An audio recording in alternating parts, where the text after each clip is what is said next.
Welcome to my new short video. കഴിഞ്ഞ വെള്ളിയാഴ്ച പരിക്ക് പറ്റിയതുകൊണ്ട് ശനിയും ഞായറും തിങ്കളും ഒക്കെ നമ്മൾ റെസ്റ്റ് മോഡിലായിരുന്നു.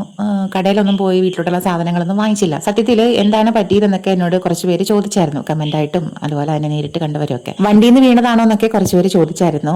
വണ്ടിയിൽ നിന്ന് വീണതല്ല, ഇറങ്ങി നടന്നു വരുന്ന വഴിക്ക് ദിലീപ് പറയുന്നത് പോലെ സ്ലിപ്പായതാടോ.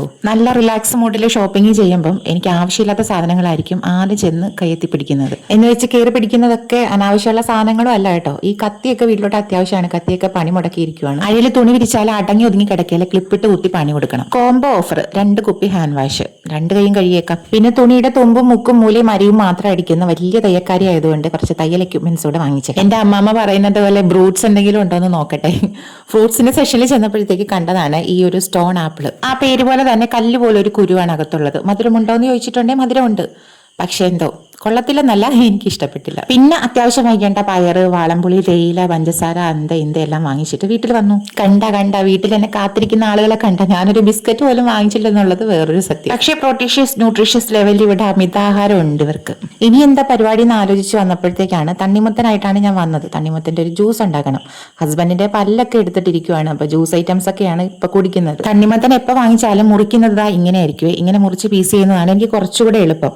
അതായത് നല്ല ക്യൂബായിട്ട് കിട്ടും. വട്ടത്തിൽ ഇങ്ങനെ ആദ്യം മുറിക്കും, അത് വട്ടത്തിൽ തന്നെ അതിന്റെ തോലും കളയും. എന്നിട്ട് നീളത്തിൽ മുറിച്ചിട്ട് ക്യൂബായിട്ട് ഇങ്ങനെ കട്ട് ചെയ്യും. പല്ലെടുക്കാത്തവർക്ക് പീസുകളായിട്ട് കഴിക്കാനും വെച്ചിട്ട് പല്ലെടുത്ത ആൾക്ക് ജ്യൂസ് ഉണ്ടാക്കി കൊടുക്കാം. അങ്ങനെ പെട്ടെന്ന് തന്നെ നിന്ന നിപ്പിൽ ഞാൻ തണ്ണിമത്തൻ ജ്യൂസൊക്കെ ഉണ്ടാക്കി ഹസ്ബൻഡിന് കൊടുത്തു. ഇനി എന്താ പരിപാടി എന്ന് ചോദിച്ചാൽ ഇനി ഒരു മീൻകറി വെക്കണം. തണ്ണിമത്തന്റെ ഈ ജ്യൂസ് കാണാൻ എന്താ ഭംഗി.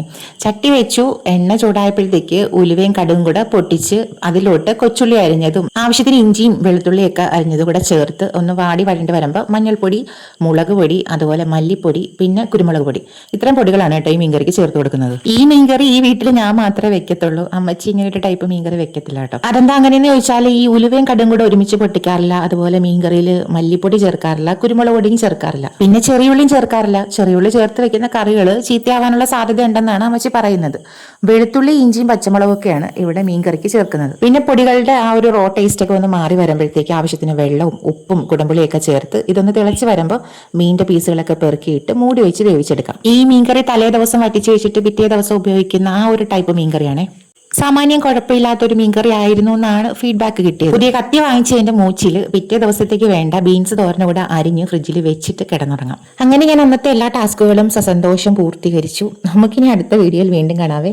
അപ്പൊ നമ്മുടെ ചാനലും വീഡിയോസൊക്കെ ഇഷ്ടപ്പെട്ടാലേ എപ്പോഴും പറയുന്നത് പോലെ സബ്സ്ക്രൈബ് ചെയ്ത് സപ്പോർട്ട് ചെയ്യാനും ലൈക്ക് ചെയ്യാനും കമന്റ് ചെയ്യാനൊന്നും മറക്കരുത് കേട്ടോ. പിന്നെ എന്റെ 1212 സബ്സ്ക്രൈബേഴ്സിനും ഒത്തിരി നന്ദി അറിയിക്കുന്നു.